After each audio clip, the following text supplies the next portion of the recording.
you guys. Happy Friday. Happy Friday. Hope everyone is doing well on this Friday afternoon. So let's get right to it, you guys.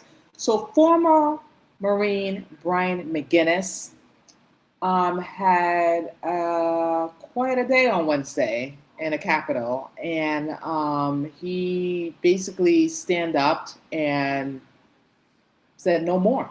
We shouldn't be going to war. We shouldn't be having soldiers foot on the ground and fighting this war that's really unnecessary.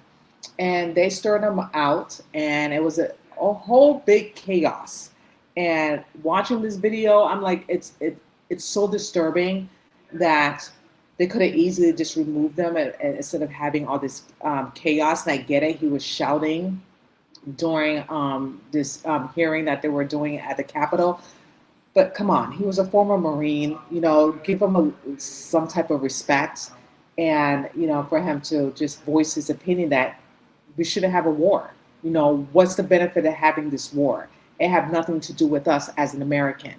Soldiers are going in and fighting for a war that Israel started. That's Israel's war. Why Israel don't get their people, their soldiers, to fight their war in Iran? Why you have to get American soldiers to do that? We don't want it. We don't want it, and we reject it. Now, this video that I'm about to show you before the whole incident happened on Wednesday, it says Brian McGinnis, a veteran former Marine sergeant and North Carolina Green Party Senate candidate. Before his arm was broken, he was meeting with the lawmakers alongside other veterans, arguing them to stop this war, which I agree with. They should stop this war. This war is very unnecessarily, and we don't need it. We don't want it. We don't need it. We reject it. And he also made it clear that his wife is Palestinian. Okay, so he's a veteran, was speaking out about Americans do not want to be sent out to die for a war that aren't ours. And I agree. It's not our war to fight. It's the Israel war. So why Israel, like I said, can't get their soldiers, their people, foot on the ground with Iran? It have nothing to do with us. Have enough soldiers have died? Have enough soldiers have bled for other countries that have nothing to do with us? I think enough is enough. And I agree with Brian. I really do. And just the way they went about it and broke this man's arm, and I pray that he's okay, it's just very ludicrous to me. But I'm going to show you this video before the whole incident went down on Wednesday, so you can get a broader picture of what went down before they kicked him out in that room. Take a listen. Take a look. Excuse me. I speak How loudly much because louder of do PTSD. you want to talk, Marine? Listen, sir. Everybody, this Marine wants to be heard. I can't Come help on down here. I do want to be heard because I am personally affected. My wife is Palestinian. My wife is Palestinian. I have soldiers. We need a leader. Be a have leader. Be a leader. Respect, start with respect. I have tried to, sir, and I've tried to. You started escalating. I do that because I'm a Marine and I have lived, I've fought for our country, and I have this emotional response. I do this with everybody. I do this with my family. I do this with my wife. This is what it looks like. Ma'am. We do not support Israel.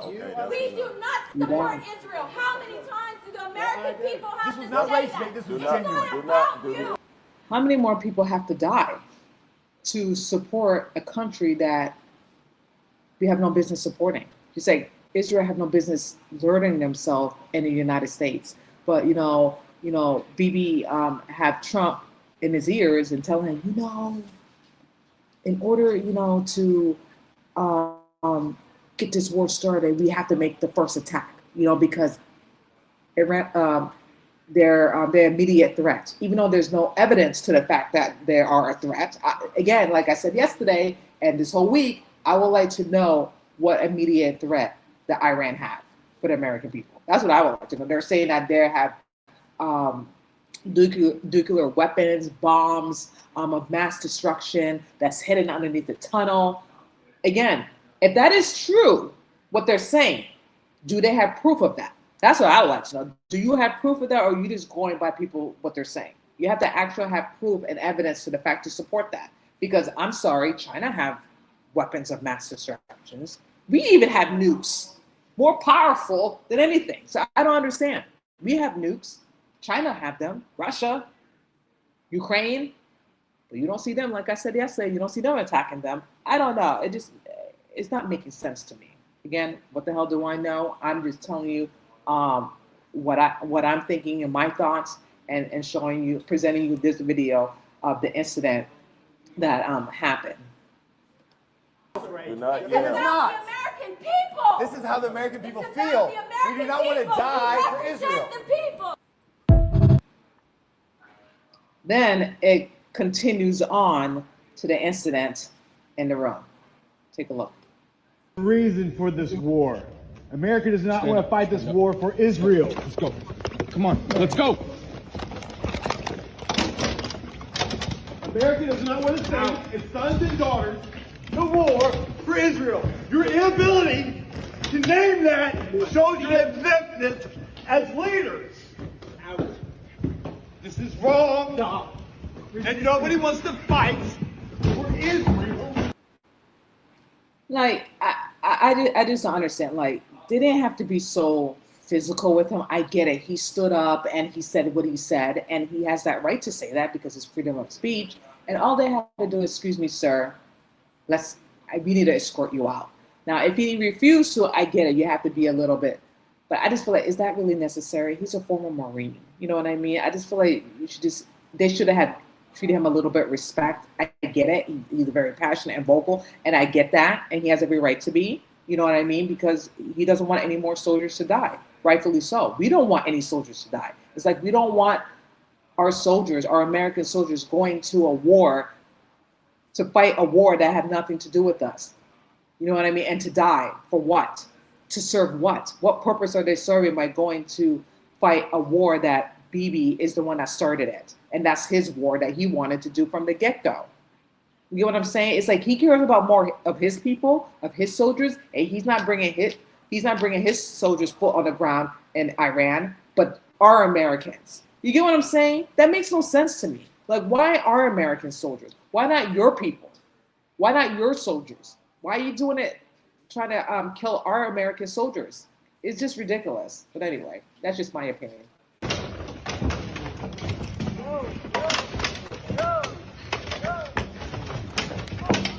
Reminder to all our Commandant, please stand up as a Marine and stand up for America. No one wants to fight for Israel. Every time I see this, guys, I cringe. His hand. Oh. Sir, thank you for your service. The senator broke his hand. The senator broke his hand. Commandant, help us, please. Commandant. He's a Marine. From the halls of Montezuma to the shores of Tripoli, Palestine will be free. And what about this war in Iran? Oh my God. His arm. His arm is fucking broke, bro. What are you going to do to him? My left arm is broke. I understand. Don't fight. Oh my God. Oh, you guys, come on. Free Palestine. Fuck the war in Iran. You're free to record, but we don't war. You're free to record. America does not want to fight. You guys are free to record all you want, but we're just asking you to please cooperate with us. Just go behind the line. Well, at least they're letting these people record, unlike ICE. Because if you record, they shoot you. Just saying. They shoot you if you record. At least these officers or DHS or whoever they are, at least they let you record, but you just have to stand back and cooperate, which I respect. I respect that, but at least they're not getting shot. Thank God. America does not want to fight this war in Iran. Exactly. We don't want to fight this war. We don't want it. We reject it. Goodbye. Now I'm going to show you a more clear version of the incident of Brian, of his arm being broken. And so take a look. Out! No one wants to fight for Israel! His hand! Oh! his hand. I just cringed. Oh gosh. Like literally stuck in the door. Let go of your hand. Let go of the door. Let go of the door. The senator broke his hand. A sitting U.S. senator just broke the hand of a Marine. Sir. Control your Senate. Arm stuck in the door. Okay, sir. A U.S. senator just broke the hand of a Marine. Hand stuck. A U.S. senator just broke the hand of a Marine. You're a coward. Punk. What you say? Senator? Go fuck yourself. You were a shit seal. That's why you got kicked out. Fat ass. Everybody sit down, please. Sit down, please. Everybody sit down, please. Everybody sit down, please. I'm getting out of here. That's fine. Everybody sit down, please. Is your hand okay? Okay. No, it's not. This is disgusting. Disgusting. Just pull it out. I agree. Absolutely disgusting. It's just shame. Shame. It's absolutely disgusting. You know what I mean? It's like he had the right to voice his opinion. Did he went about it the wrong way probably? Yeah, that's where he got escorted out. He just voicing his opinion because his wife is a Palestinian and he doesn't want any of his soldiers, his brothers, to go in war. And I agree with him. We should not be fighting this war, you know, and it's utterly disgusting, excuse me. And I would like to know who launched the missiles. Who launched it? Because, you know, according to United Nations, which I'm reading here, it's reportedly saying that 165 little girls were killed at a school, primary school, because it was bombed, a missile was hit by the school. My question is, who launched the missiles, excuse me? And then I believe 4 or 6 Americans were killed as well. Again, was so unnecessary. Unnecessary. Like people are just, how many more people have to die? Like I'm tired of this. I'm tired of, you know, going to war with the Middle East that have nothing to do with us. It really don't. And having our tax-paying dollars that we work so hard for going to funding wars and stuff like that. I'm sick of it. Like when is it going to end? When is it? When are Trump administration going to put their foot down and not listen to Bibi anymore? Don't they know? And which they are aware, I would hope and believe, he's a war crime. He don't care. My gosh, he committed a genocide, you guys, at the Palestinian. Wiping out all the Palestinian people so they can build some damn resort so he can have peace of the land. How much land does this man need? How much land does he need? He's not going to live forever. You probably think he is, but he's not going to live forever. How much land do you need to take away from these people? My gosh, it's just ridiculous. Again, I'm criticizing Bibi. I just want to make that very clear. I'm criticizing him and his government, not the Jewish people. Because people always get it twisted and confuse the two. Oh, you're attacking Jewish people. You're anti. No. I reject that. Okay? I'm criticizing Israel. I'm criticizing what Israel has been doing. And Bibi, he's a monster. He's disgusting. He is the devil. Okay? Pits of hell. That's who he is. And people need to start recognizing that. They really do. They need to recognize that this man is not a good person. He's not. He's pure evil. If you look into his eyes, all I see is evilness. I don't see anything good. This man is soulless. Don't have no soul at all. Anyway, that's all I have to say about that. We don't need this war. We don't want this war. We reject it. I'm saying it. And I hope you guys feel the same way. We're over it. I'm done. I don't want this war. I don't want my tax-paying dollars funding war crimes and nuclear weapons. We already have our own problems as it is in the United States. Let's fix us first. Let's fix the United States. Let's make America great again like Donald Trump promised to the American people. How about that? Stop worrying about other people's country. That's why they have their own government, their own prime minister, all these people for them to deal with. Focus on us. Focus on the American people. Because we need to be focused on that, getting food costs down, getting gas prices down, you know, making America great again. And that's all I'm going to say about that. Moving on, you guys. Now, I want to talk about Bride of Charlie, the series. And I have to say, I'm loving the series, by the way. I'm loving the series. I'm loving what Candace Owens and her team are doing. They're doing a phenomenal job, like I said yesterday, putting pieces together. Because think about it, you guys. Before Charlie Kirk got assassinated, we really didn't know who Erika Kirk was. We really didn't. We just knew that she was a Miss Teen USA Arizona. She was in a pageant, and she was in Arizona State University, and then she married Charlie, and then got married, had babies. And that's about it, honestly. We really didn't know anything about her except for that. And when Charlie died, we still didn't know anything about her. So I just really appreciate Candace going deep and digging into Erika's past and really know her background, because we didn't really know her background. You know what I mean? Where she come from, what school she went to. We only knew like college, that's it. Like middle school, the guys that she dated, even though she said that she never dated for 5 years until she met Charlie, which that we all know that was a bunch of bullshit. But we know a little bit about her background, who she is, who's her mother, her father, her stepfather, basically where she came from. And I just feel like she just wanted to put that in the past, and she didn't want anyone to know about her background and about her story. And I'm just very curious, what the hell she told Charlie when they first met? Was she really honest and authentic when she met Charlie? Because everything that's Candace Owens revealing and things that I'm reading and watching past video, did she really tell Charlie about her past life? Probably not. I don't think he would have cared. Again, I can't speak for him because he is dead, but everyone has a past. You know what I mean? It's what you do in the future and what you do now. And what I believe, Erika Kirk was trying to be someone that she wasn't, basically. She was trying to be a wholesome Christian woman and trying to impress Charlie and trying to win him over. You know how, like, when you meet a guy and you find him attractive and you think that there's something there and then you try to impress that person. We all have done it. You know what I mean? We have done it. I don't think we lie.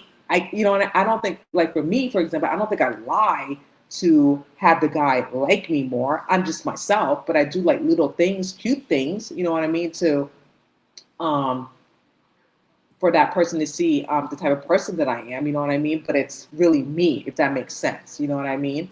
And I just feel like with Erika, she just like wanted to wipe out whatever she did prior before she met Charlie. And now she did. And now, because Charlie was looking for a godly woman, a Christian woman, and he met that with Erika, and Erika had to portray that. And people tend to forget, when you enter Christ and you become Christian or Catholic or whatever, and you turn your life around, it doesn't mean you change your personality. You just change your ways. You're not the same person that you were back then. You're just a different person. You're more into God and you put God in your life, but you can still have fun. You can still be you. You don't have to change your personality because you follow in Christ now. And that's what I feel like that was Erika was doing. It's like she couldn't be her authentic self, because if you go back and look at that audition that she did with JT, oh gosh, I'm throwing a blank in his last name. Her ex. She was just having fun and giggling, smiling, flirting, stuff like that. And it's like, this is a whole different Erika. And I didn't see that with Charlie. I just feel like it was just all serious, and she had to be this woman that she needed to be for Charlie. I don't know why. I don't know why she did that. It just makes no sense to me.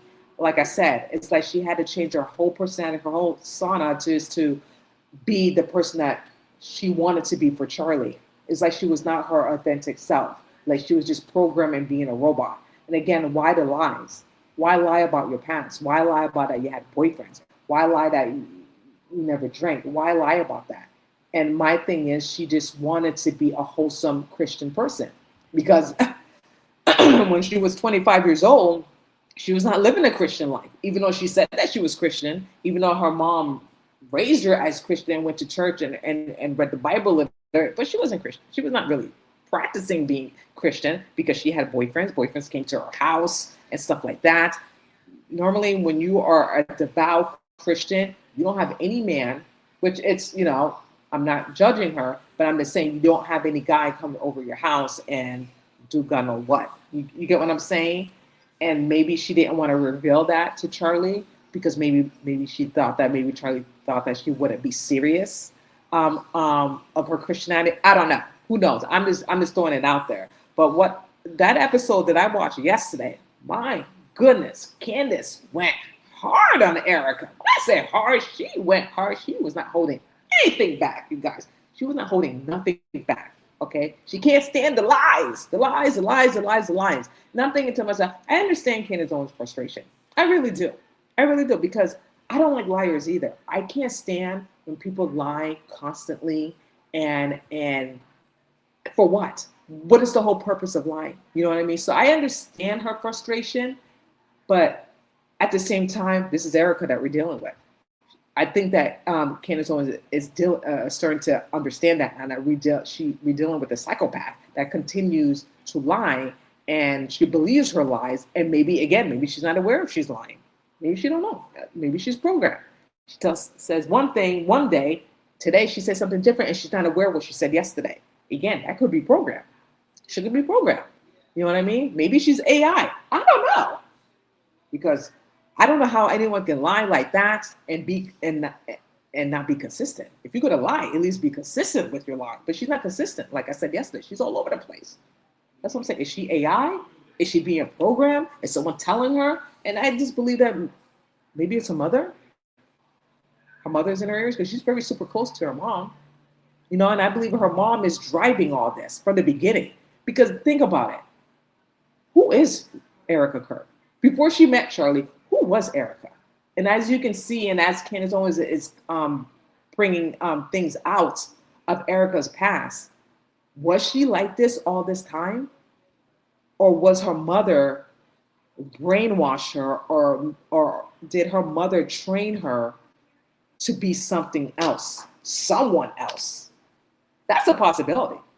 You know what I mean? Maybe her mom been driving this the whole time, that you have to date, people that's irrelevant. You have to, be someone. You can't just be an average Joe. I don't know. She really respects and listens to her mom. So maybe her mom was involved in everything, meaning that, putting stuff in her ears, telling Erika what to do, what to say, to do auditions, stuff like that, to make herself irrelevant.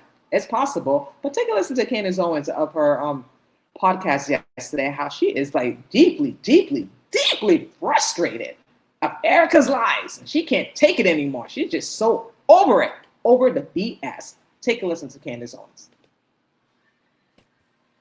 I get this question too of, well, you were a stay-at-home mom and all this stuff, like that's what you should go back to doing or something like that. A lot of people don't realize that before I met Charlie, I had my own company, and I still do. And it was one of those things where I built it in a way where that when I got married and had children, it could run on its own. I didn't have to do day-to-day. Pause. You heard what she said? Let's rewind this back. Okay, let's rewind what she said, and I'm just going to analyze what she said, because that's what I like to do. I like to analyze the words. So let's rewind this back and let's play it. Like that's what you should go back to doing or something like that.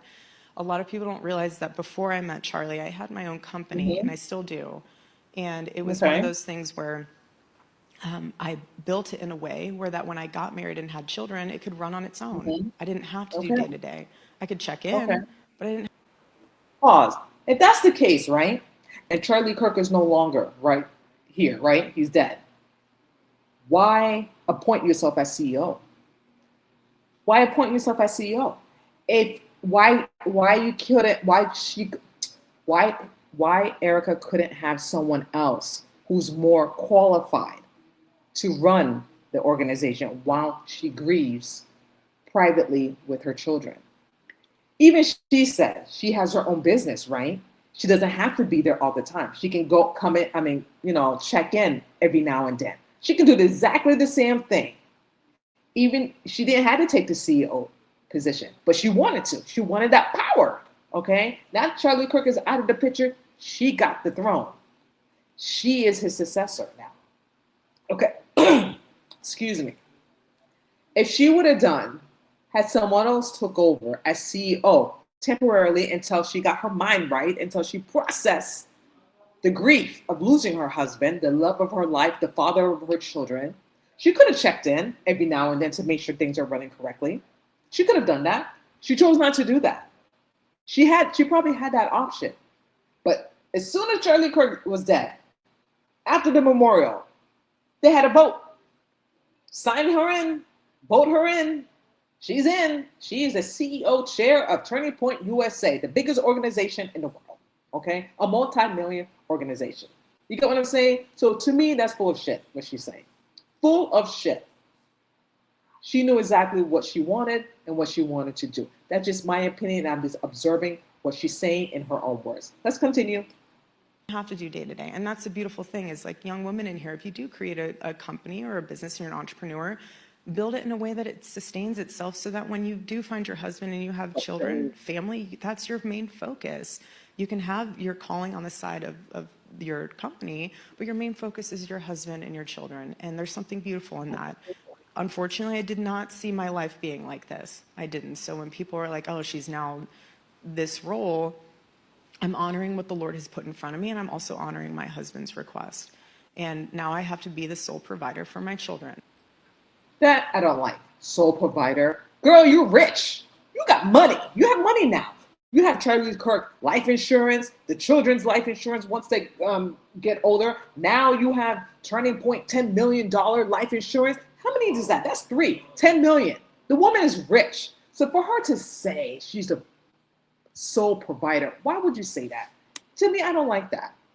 Which Candace Owens is going to talk about. But I'm just saying, I don't like that. You know what I mean? Like, Charlie Kirk seemed like the man that he got all his ducks in a row. Seemed like he take care of everything because he was the husband, the father, the provider. He didn't seem like to me like a lazy guy that just like, okay, you know, if God forbid something happened to me, my wife is going to take care of it. I don't have to worry. He doesn't seem like the type to me. He seemed like the type A that will take care of everything, make sure that Erika and their children are well taken care of. God forbid he's no longer on this earth.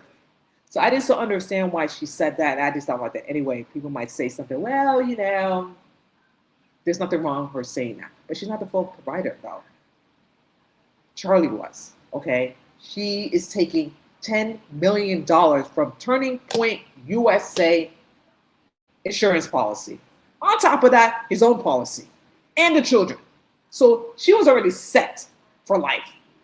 Again, it's not like she was working at Wendy's or McDonald's or Burger King or Walmart, 9 to 5, 10 to 7, whatever. She was set already. The woman is a billionaire now, okay? She got exactly what she wants. The woman is rich, okay? She has more money than I could ever imagine, okay?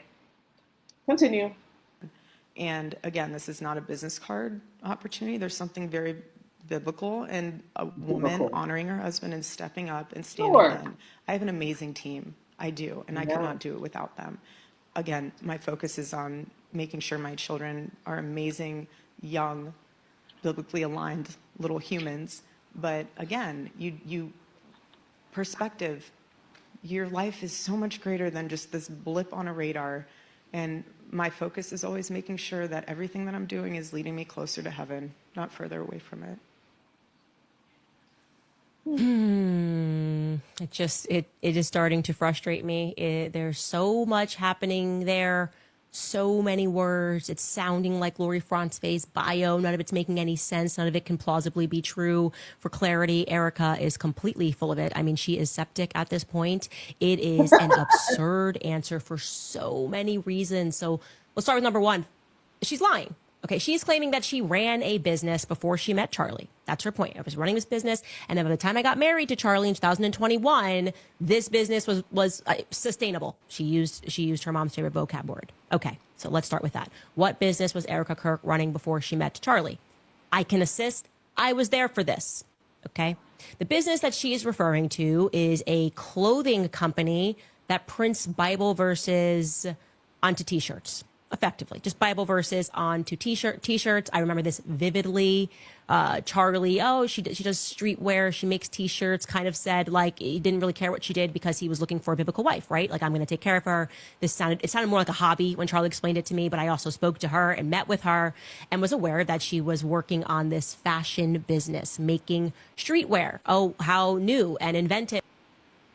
And that is correct, because I even definitely check out the website myself, and Candace Owens is correct, because I looked at the website and everything. I'm like, oh, wow. Okay. And Candace Owens is correct. It's correct what she said, because I double check and fact check everything as well, too, before I even came up here and opened my big fat mouth. And that's absolutely true. And it continues on what she's saying. To become a business until January of 2019, after she began dating Charlie. That's when she formed the official LLC paperwork. So you're not a business until you have that, okay? And again, this is a clothing company, fashion being an incredibly difficult industry to break into without contacts. But according to Erika, she is going to turn this idea into a self-sustaining business, and she's going to do this somehow, all while all of 2019 touring with Charlie, nonstop traveling, becoming a fellow for the Falkirk Center, speaking for various faith ministries. Man, that's meant she had a lot of time in her hand to do all that. And to me, that just, how does she do it, though? If you started dating Charlie, right, and you are following with him, and even she said in her past videos that she was with Charlie majority of the time when Charlie was touring and going to different campuses, she was there too. So my question is, how did she have the time to be with Charlie when the relationship was fresh and new? You know, when you start a relationship, it's, you get that butterfly feeling and you just want to be around that person every single day. And I believe that was happening with Erika and Charlie. So how did she find the time to do that and to do her clothing business and do other stuff? Again, Erika was not that big. It's not like she had assistants. You know what I mean? It's not like she had PR people doing her stuff for her. It's possible, but what Candace is saying is, like, how did she have the time to do that when she was with Charlie majority of the time? Now, it's possible that she could have done all that stuff in the hotel room while Charlie was doing his debates with college students. It is possible. I wasn't there, you know what I mean? So maybe Erika was a multitasker. Maybe she did everything. Who knows? But it doesn't seem like that likely. But anyway, continue, Candace. And pursuing her doctorate. She's got it. This is a boss babe, okay? Now, we decided to go check because it's like, okay, you make clothing. If you're going to tell us that this is going to somehow you started in 2019 and by 2021, when you get married, it's running on its own, surely I must be able to instantly buy these clothes. No, actually, It wasn't until January 16th, 2021. That's the earliest indication on Wayback Machine that clothing items were actually available for sale on the website. You can go back and do this yourself, Wayback Machine. You will see that. We're going to check this out right now. So I want you to just imagine how this became a profitable business because it's interesting. Okay, so it says for her and that it's ethically sourced and you got it, sustainably made. Lori wrote it. I know Lori wrote it. It's sustainable. Don't ask any questions. We already said it's ethically made and it's sustainably made in the USA. So no further questions here. Okay, how many items are available? This is in 2021, so she's only got 5 months to make this a banger. Oh, new drop sold out. We got a fleece jogger. We got a fleece sweatshirt. 5 items that were available. The classic tee, and I just know everybody in 2021 was wearing this classic tee. So clearly this business was completely running on its own for these 5 months that this website was running before she will marry Charlie in May. So what happened? She married Charlie in May. Later that year in September 20th, to be particular, on September 20th, she's going to release an associated app called Bible 365. But again, that's all irrelevant because that's after she married Charlie. And she says that before she married Charlie, she had a business running. It was a machine. So my question is, how did she do it? How did a clothing company, which didn't even have an operable website, become so successful so quickly? And that's the a great answer, question. How did she do it? So successful that she was able to consciously step away, as she indicates, and become a wife and a mother just 4 months after selling clothing? And the obvious answer is it didn't happen. It didn't. This did not happen, and I cannot stand Another any lie. longer how everything that comes out of her mouth is so easily, verifiably untrue. It's driving me insane. We just cannot. Well, she's a psychopath, Candace. You know this. She lies. She likes to lie because it sounds better. It sounds good to the audience, to the people that she's speaking to. So she has to lie. Like, you think she's just gonna go back and just tell the truth? She's on a roll. Erica's on a roll now. Okay, she's been lying all her life. You think she's gonna stop now and tell the truth? Come on. If someone's being programmed and lying all their life, that's just hard to change. You know what I mean? It's like an on and off switch. You don't know what you're gonna get with Erica. You really don't. And people are starting to notice that now. That's why no one doesn't want to watch her. No, that's why no one don't want to listen to her, including me, because everything that this woman says, I don't believe her. It's not really true, in my opinion. So why continue to get myself worked up and upset? Because everything that she says is not authentic. It's not true. She's just lying because that's what she is born to do. That's how she was raised by her mother or among other people. The woman is programmed, okay? Whoever Erika was before, she's no longer. She's gone, in my opinion, okay? Whatever happened to her, whoever did something to her, she is no longer, okay? The woman is gone. It's like Jason Bourne movie or what another movie too, I can't think of in the top of my head, that this person was just brainwashed and they just made this a whole different person. Like it was not really that person anymore. And that's what I believe that what happened to Erika. That's all I want to know. What really happened to her? What made her this way? Who taught her to do all these things? Her mother. Her mother is probably the one that is the most biggest influence in her life. Her mother was probably taught, because why would you tell people that your mother is the only one that raised you when you had a father, a stepfather? Why would you say that to people when you know that's not true? That she was a single parent. When you knew that your mother was not a single parent. Yes, they were divorced when you were at the age of 10, but your father was much a part of your life. You had a stepfather, which she never mentioned. It's like she just erased all the men that were in her life, and it was just fully her mother. That's just weird to me. Like, you're not even acknowledge your father or your stepfather. It's like, it's just Lori. It's just your mother who's been doing everything for you. And I just feel like your mother just brainwashing you all your life. And that's all she knows is how to lie and tell lies. You know what I mean? Again, to me, an outside looking in, when I look at Erika, when I see her, the woman is programmed. The woman is just far gone. That's all she knows. That's all she knows. And I get it. Candace is frustrated. I get it. She's frustrated, just want to shake the woman. Like, why are you lying? Why are you lying about the small thing? Because she can't help herself. Because she's been programmed all her life. Especially those schools, the Telleract schools that she went to. Come on. If she was at Fort Huachuca being trained to be a Christian, to be holy, what is it? Just me saying it sounds weird. Someone to train you to be Christian? How can you train someone to be Christian? You go to church, you talk to a pastor or a priest, and you read the Bible. You know, again, to me, when someone says train, it sounds like you're being programmed. That's just a weird word to use. Being trained to be Christian. Come on, what? It's like that's one thing if you're being trained to go to war. If you signing up to be sign up for the Army or the Marine, that's different. That makes more sense. But to be trained to be a Christian, that's just weird to me. Anyway, Candace, continue. Go on like this in society. You can't just say stuff.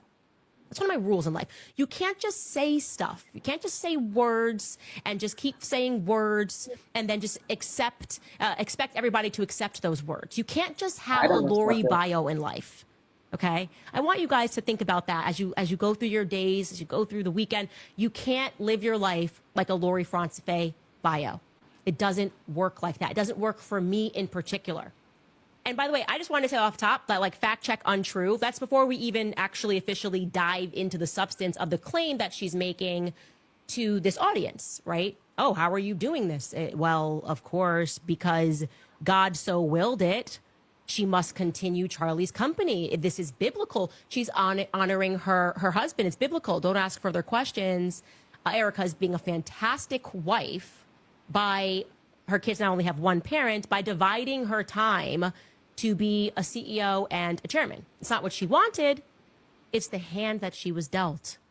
That's very relatable, right? She's now, as she says, and this is what really frustrates me, she calls herself the sole provider.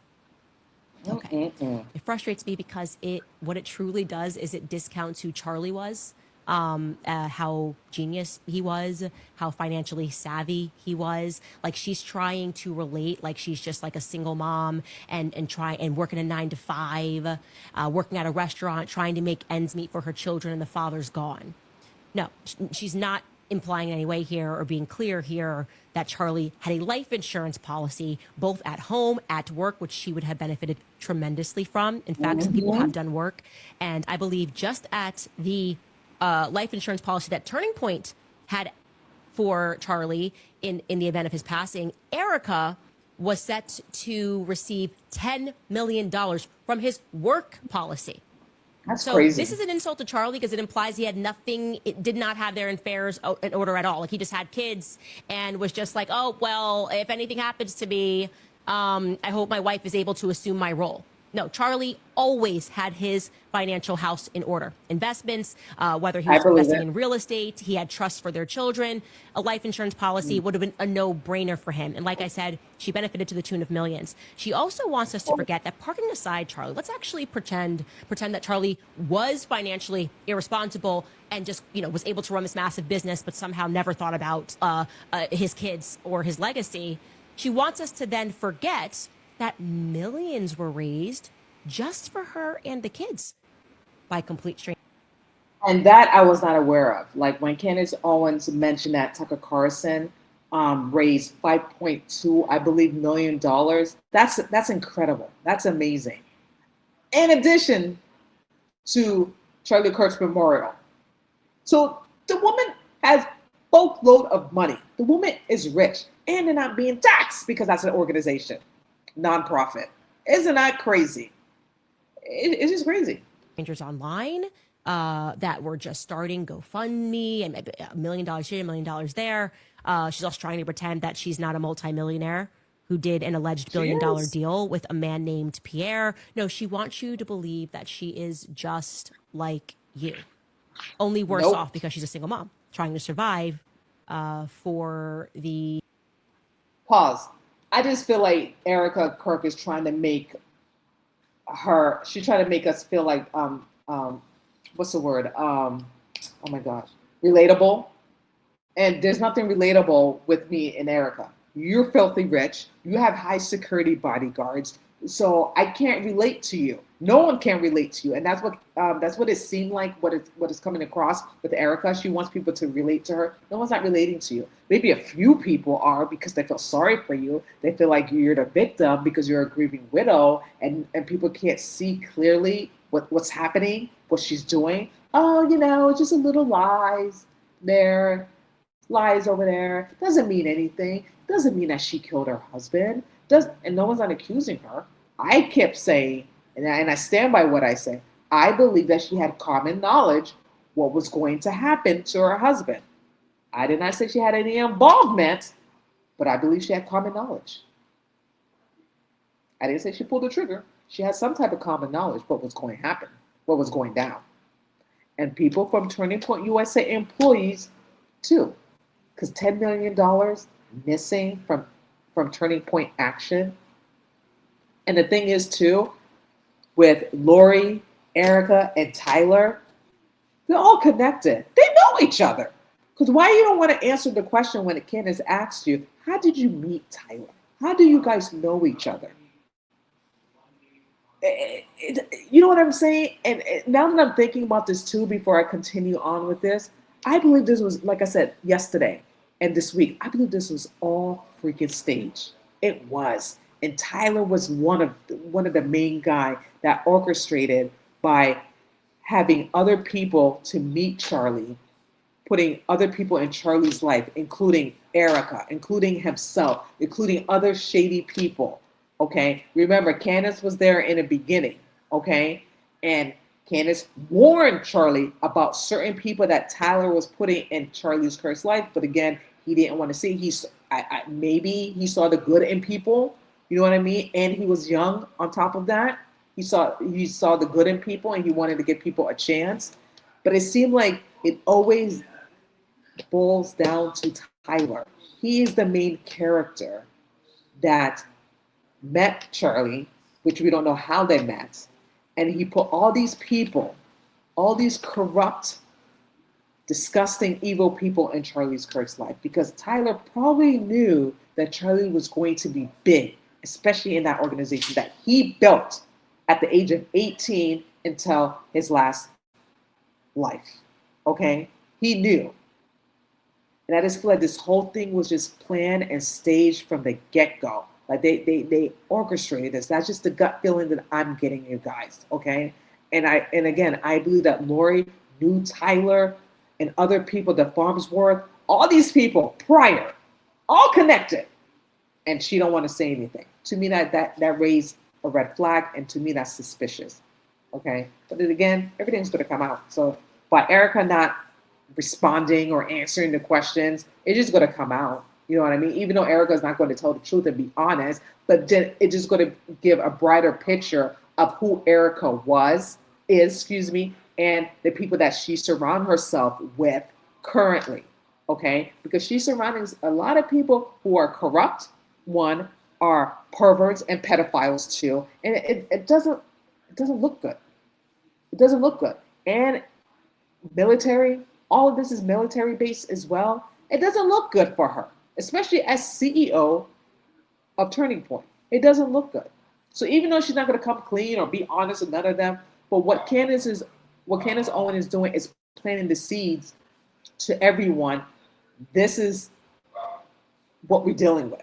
We're dealing with a psychopath, that's dealing with other psychopaths and that are crazy and doing fraudulent things. Because how many LLCs do you need that have no names? Okay, to me, you're doing some fraudulent thing, money laundering, all that crap. Allegedly, I'm going to say. Allegedly. Okay, it just looks very suspicious to me. Continue, Candace. For the sake of her kids, with a private jet and drivers. This girl doesn't even touch her own door handles, just to be clear.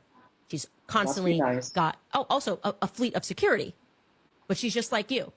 You know, this is the hand I was dealt. I'm the only provider. So I got to get on my private plane and speak. And like I said, what about people that actually knew her that raised millions for her and the kids? Yeah. Forget the complete strangers, but also people who just knew her and did it publicly, like Tucker Carlson. Do you guys remember that? He alone, his Alp company, raised $5.4 million for her. Okay, this is still up. He set out to raise 6. They raised 5.4 million. I actually think it was less. Then he just kept he kept blowing through it, so they kept raising it and raising it and raising it. $5.4 million, very clearly to help provide for Kirk family's future. It was for Erika and it was for the kids. And Give, Send, Go is not GoFundMe. They don't take a huge percentage. They don't take a percentage at all. That is what Tucker Carlson was able to provide. Just Tucker Carlson. So what is she doing actually? Why is she just saying words? She's saying words because she lies. She lies all the time. And we're supposed to just take it. We're supposed to just be like, yes, she's just trying to deal with this. She doesn't even, it's so hard. She had to find a job and it happened to be her husband's. Okay. Mm-hmm. I fully agree that this person, this human, wanted power and she seized it. That's why she didn't even flinch. She didn't even wait a week before she was in that office doing sit-down interviews at her home with the New York Times.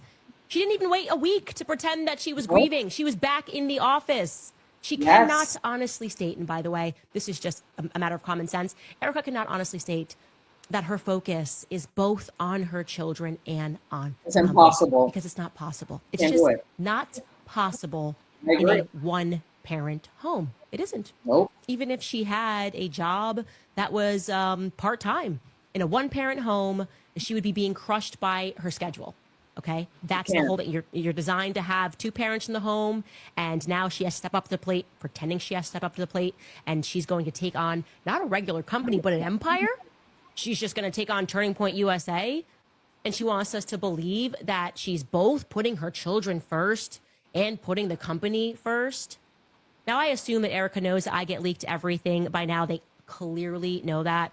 And, you know, there was a ton of tremendous public backlash when I had released the 2 Zoom calls. Particularly, people were sort of unnerved by, I don't know if she mentioned the kids at all, her kids at all, but how little she mentioned Charlie. Rather, she was giddy talking about merch and talking about hats. And this was 11 days after Charlie had been assassinated. The first one was 6 days after she had been assassinated. And so this time, now in February, which is when this call is dated, February 11th, she made a point to immediately mention her kids. And this is their kind of recapping how great the Super Bowl was, not acknowledging that they purchased all of these views, but we competed with Bad Bunny, and I'm going to bring Erika on because it's going to start with Tyler Boyer, and I got rid of everything else with him. It's just, you know, Tyler and Erika are thick as thieves.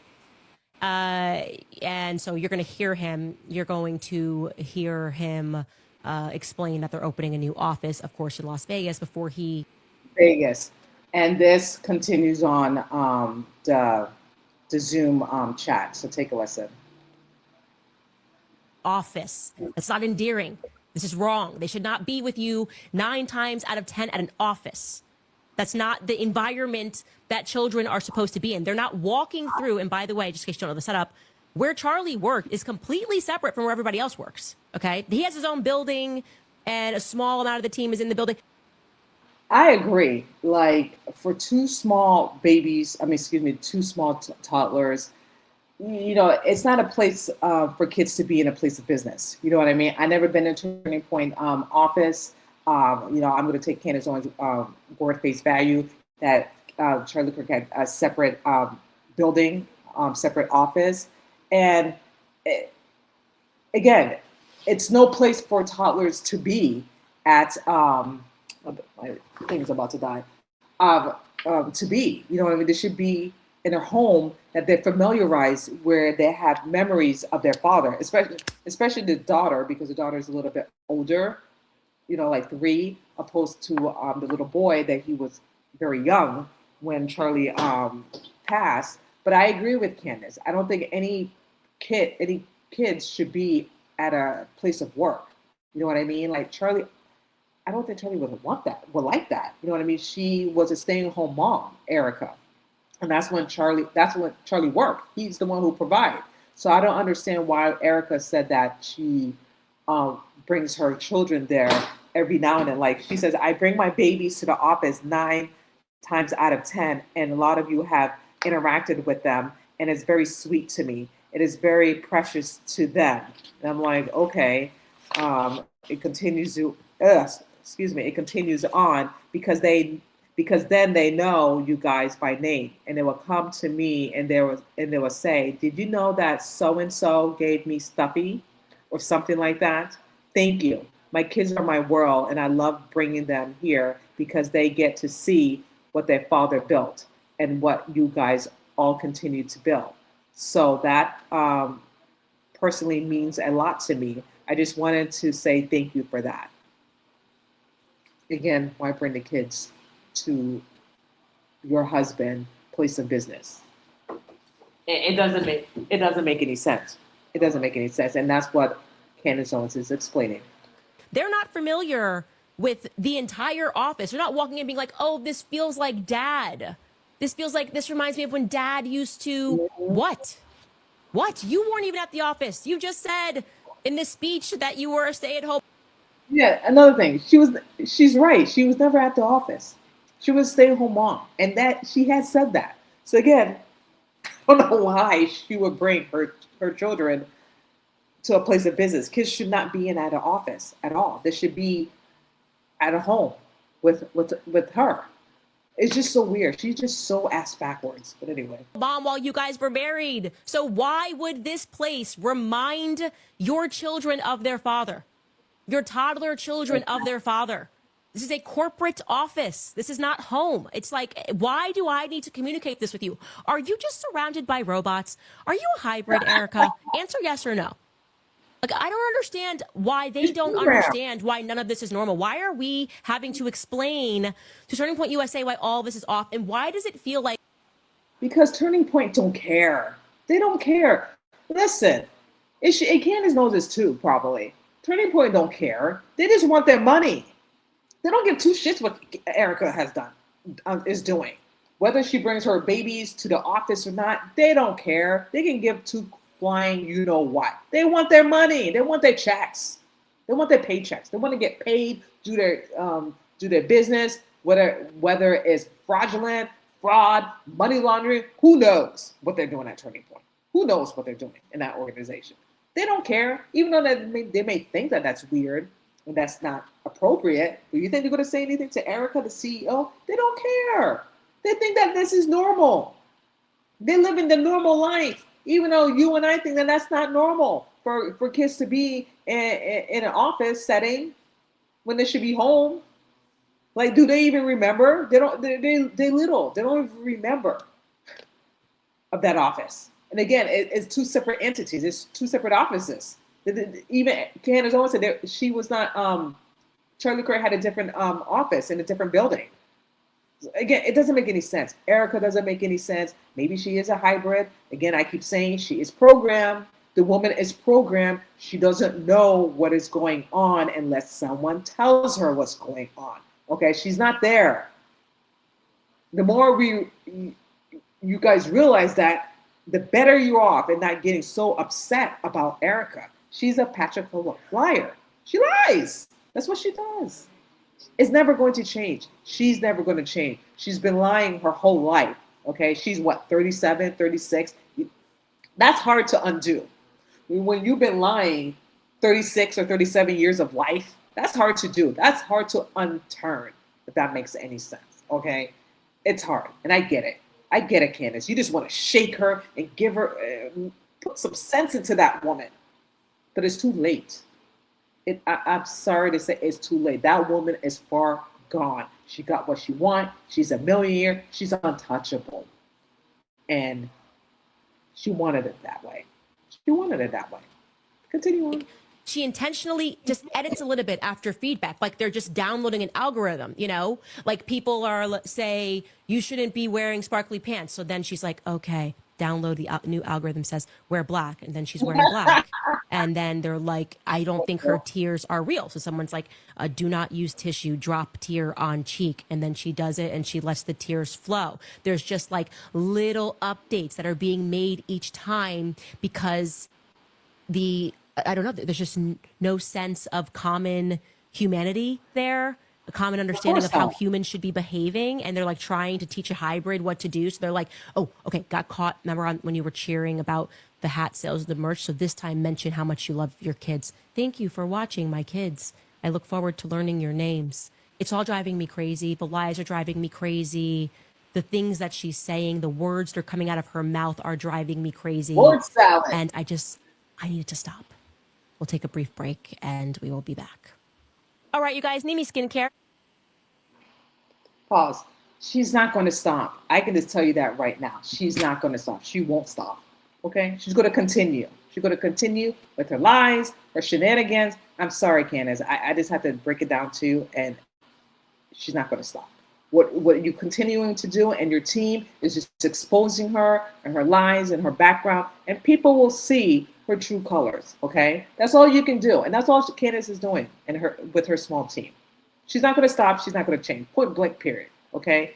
And it's just crazy. And people on to her. People on seeing what type of person she is and how she's not grieving like a normal people would grieve, even though people grieve differently. But anyway, take a listen to Candace talking about the relationship with her and Tyler, how they went to the same college. And I have to say, I've never been to Arizona State University.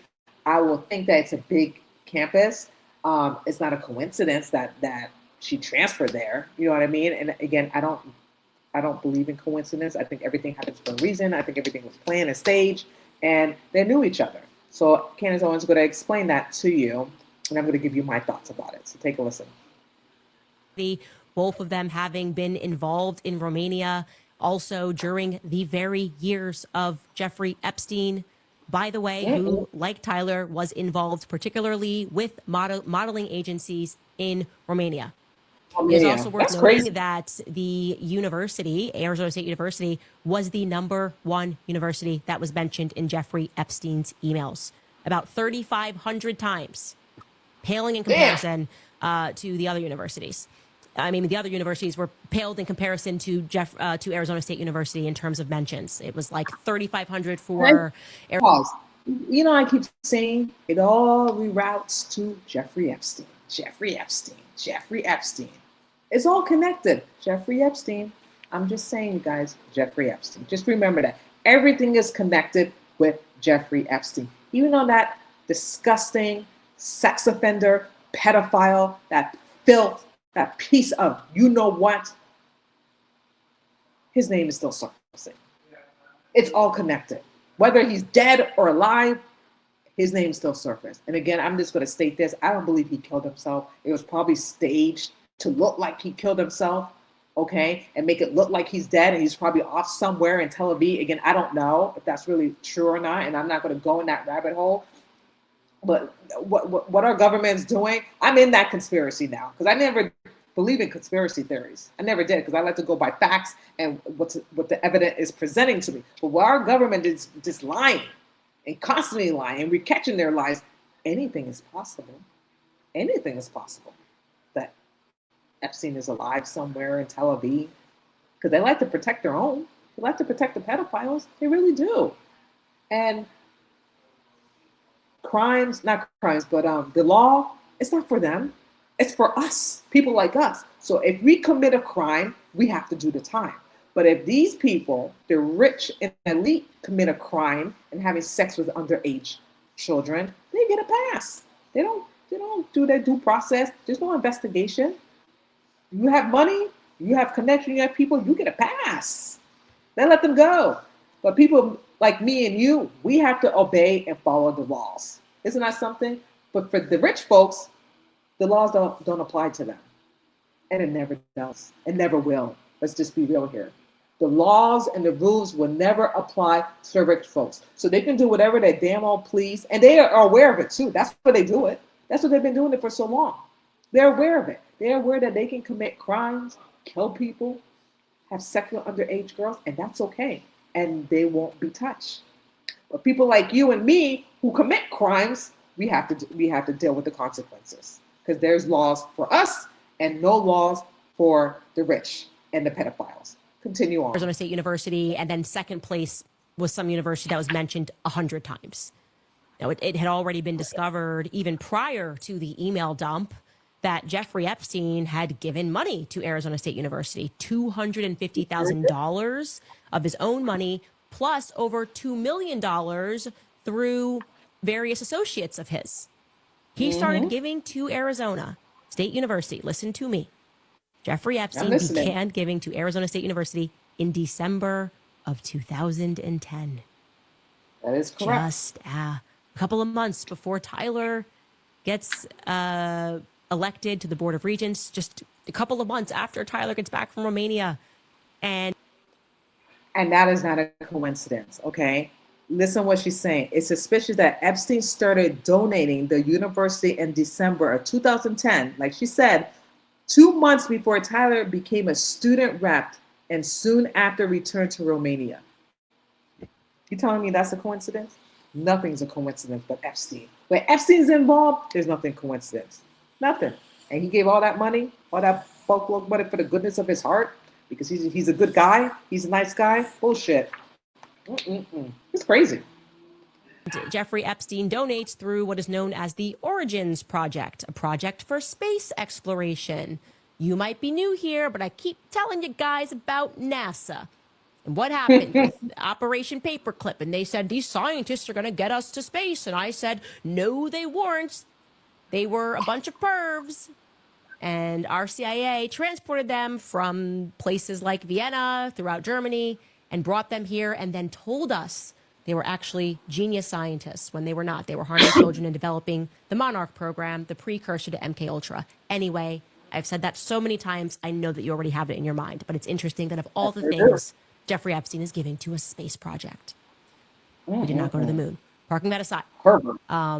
He is giving there, okay, Tyler visits Romania just before Tyler is hand selected by the governor. We got it. Fast forward to, let's actually go past Erika's crown year of 2012. And Erika, you are going to see, begins pursuing fame hard. There is no person who can look into Erika's life and make the claim that she was not trying to be famous. As I have said, I don't know any women who have never dated a guy that was normal. Like everybody that Erika dates has some degree of fame and publicity already in their lives, and that clearly attracts her. And that just is Erika's life. It's a fact of Erika's life. And like I said, she lies all the time. So ahead of us jumping back into the timeline, I would like to remind you of the story she tells regarding why she was traveling internationally, specifically to China. I want you to listen to what she says about why she traveled to China. Take a listen. I decided to create something called Everyday Heroes Like You, where we're able to, originally, it was focused on bringing funds and awareness to various grassroots organizations that were in specific communities that would be able to have volunteers that are transparent with their funds, that are actually doing what they're saying they're doing, instead of just having 70% of the funds go to admin and only 30% towards the cause. So really just focusing on making sure there was a home for transparent organizations that people could learn about, get involved with. But from there, it kind of grew into something more global. I was living in China and doing a lot of work with the victims from sex trafficking, and then began to phase that into working with the Marine Corps and the Army, and then was able to work with a orphanage in Romania. Okay, so there's no mistaking what she says, and she repeats it over and over again, that she lived in China and she was living in China to work with victims of sex trafficking. This was one of the early questions that I had for Erika. Who were you working with in China? And thanks to a clip that we're going to show you later of her auditioning for The Amazing Race, she actually narrows it down and says that she was in Chongqing. I think I'm saying that right. It might be Chongqing. Well, the truth is that helped me realize why she was actually in China. Helping victims of sex trafficking. No, the truth is that Erika was just following her boyfriend. I kind of view this as her groupie. Her boyfriend at the time is Josh Harrelson. Josh Harrelson is playing for the Miami Heat. Okay, so you got a basketball player who was in his prime, and he is dating the Arizona beauty queen. And I would also like to note that this is 2013. So we are 5 years before she met Charlie. That is correct. In the future, she'll say she didn't date anybody, but no, she certainly dated people. Erika had a boyfriend, like I told you, every year, actually. And far from this deeply Christian story that she's going to spin in the future, she not only had a boyfriend, but she's following him around the world. She's living with him. And again, I'm not here to judge Erika for living with her boyfriend. I have lived with my boyfriend. And I agree. Because I'm not here to judge either, because before I came into Christ, I lived with my boyfriend. I was living a simple life. And that's not, you know what I mean? No one's perfect. And no one's not judging Erika for that. What we are judging is her consistently lying about stupid stuff that it's not necessary. Like, who is she lying to? Who's she lying for? You know what I mean? Is she trying to get the public to love her more, to like her more? She got what she wants. Charlie's dead.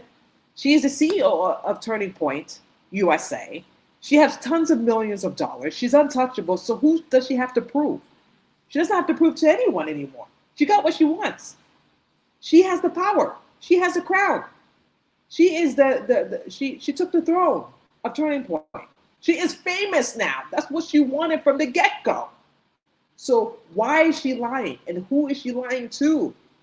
It makes no sense. And I agree with Candace. No one's not judging her of the things that she's done in the past. Okay, no one's not doing, because we all have done it. I'm guilty of it.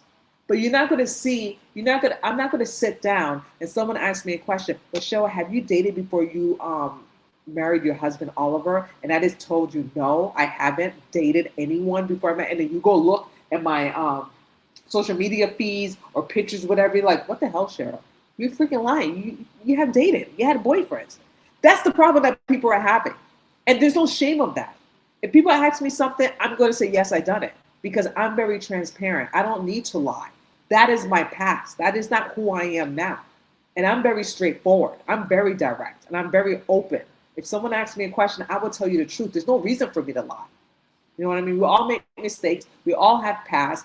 We all have regrets in life, but it's what you do moving forward. It's who you are today, not what you were 10 years ago, 20 years ago, or a decade ago. It's who you are right now, of the person that you are. And I just feel like Erika is just ashamed of who she was. And she doesn't want anyone to see that. It's not like she's portraying that. She's a different person. From 25 to 36 or 37 years old, you're different. You're a mother. You're supposedly Christian, but you're not acting Christian. You're not acting Christ-like by lying, because that's a sin, lying and doing other things that seems very weird and inappropriate. And no one's not calling her out on it because she's a grieving widow. Like, it's just ridiculous to me. If you lie, you need to call out people like that. That's, to me, the people surrounding her are not true friends. They're not really true friends. All they care about is just getting a payday. That's what they care about at the end of the day. They really don't care about anything. It's just getting paid. Because they're not going to call Erika out on her bullshit. They're really not. But someone is, Candace, and among other people who have observed and outside looking in, have seen her patterns, seen her behavior. And people don't realize, people have body language. Body language says it all. Okay, people can read a room a mile away. Some people can. I know I can. I know I can read body language. And the thing is, when it comes to people, I just know. I just know that, no, I'm going to stay away. It's not me judging. It's just a gut feeling. You know what I mean? So when Candace Owens told Charlie when he was alive, you should, what's the word? I'm trying to think of the word. You should keep your eye on that person, per se. You should just watch yourself. You know what I mean? Like, Candace was giving Charlie a little bit of a warning, because Candace sensed something about certain people. She just had that feeling, had that aura. And I get that too. I get that too with a lot of people. And I tell my friends that, and people think that I'm hypocritical and judgmental. It's not even that. You know what I mean? I try to give people a fair chance, but when I have this feeling about certain people, I stay away. And I tell people that. It's not me being mean or me being higher up than other people. I just have that feeling about certain people. And when I have a gut feeling about certain people, majority of the time, you guys, I'm usually right. And my friends come back and tell me, oh, shoot, Cheryl, you're right about so-and-so. See? All I can do is just warn people. People have to make their own assumptions and make their own judgment. And that's what I do. When I see certain people, I'm like, I got to stay away. It's just a feeling that I have. And I believe that Candace Owens had that same feeling as well. In the past. But I am not sitting here pretending that I didn't do that. That's what's so strange. It's just the amount of lies. I'm not pretending I had no boyfriends before I met my husband. What is the purpose of these lies? Great question. That is what we should be frustrated by. What is the purpose? This is why it feels like ChatGPT Christianity, like someone did the program thing again. The algorithm. Okay. We need you to be Christian. We need you to fit Charlie's world. Okay, let's say no guys for 5 years. No, never. Oh gosh, no. Exactly. Christian one would never date a guy, live with him. Say, like, your mother taught you Christianity. My mother taught me Christianity. No, your mother allowed your boyfriends to live in the house too and have sleepovers. That's like the opposite of coming from a deeply faithful Christian household. Letting the boyfriend sleep in the house with your daughter is like, so I would never in a million years allow my daughter to have her boyfriend sleep over. It's wild. Anyway, my daughter is. That's it. I agree with Candace. Me either. If I ever had a daughter, no way, Jose, over my dead body. And that could be arranged. My daughter will never have a boyfriend sleep over in our home. Absolutely not until you're married. I don't think so. And I agree with Candace. I agree with her 100%. It's just crazy. And again, I keep saying this was all she's being programmed, okay? She wanted to be perfect in Charlie's eyes. She wanted Charlie to see that she never dated. She was probably a virgin, that she was a good Christian woman. You know, she did all this stuff into her faith and stuff like that when all of it was a lie. And I don't think even Charlie did a background check on her anyway. He just took her word at face value. Okay? All of it was a lie to impress Charlie, to get herself in there by Tyler, okay? And she got her man. She got her man, she got her husband, she got her babies, and boom. Now she got her husband's empire and all that stuff. The woman is rich, untouchable, and all she does is lie. But you know what? At the end of the day, guys, before I let you go, when you lie, everything's come out to the light, okay? When you hide things in the dark, God is going to bring it to the light. I keep saying that, and he will. He always do. Truth always wins. That's why I don't understand why people lie so much. It's just unnecessary. It's unnecessary to lie. Just tell the truth. But again, like I said, Erika Kirk is incapable. She's not capable, to tell the truth, okay? She's been doing it all her life. She might as well continue. She could break the cycle. She can, but why would she want to? Why? She could, to be honest with you. She got what she wanted. But maybe, it's not like she cares about people backlashing her. She don't care. She got her money. She got everything that she wants. Or maybe she does care. I don't know. I just don't know who this woman is. Even though Candace Owens is exposing her, we don't know the real Erika Kirk. We really don't. We really don't, because something happened to her in her early childhood for her to become the woman that she is now, a patriarchal liar. And she just wanted fame. She just wanted fame. She wanted to be irrelevant, and she got what she wants. She got what she wants in life. And again, I am enjoying this series of Bride of Charlie. It's like Bride of Chucky, but I'm enjoying this series. I know it must come to an end.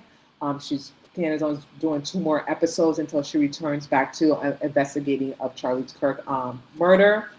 But at least we have a broader picture of who Erika is, who she all about, so at least we know.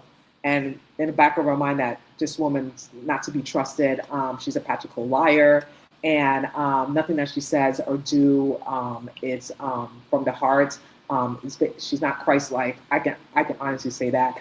She's definitely not Christ-like. She's fake Christian to me. Because as a Christian person, you don't do all those things, in my opinion. Do people make mistakes? Yes. Do we fumble as Christians? Yes. But we rise up and we repent. We say we're sorry and we just don't do it again. But if you keep making the same mistakes and keep lying over and over again and you repent, you think God is going to forgive you? God is a loving God, okay? He forgives everyone, but there's so much that God can do.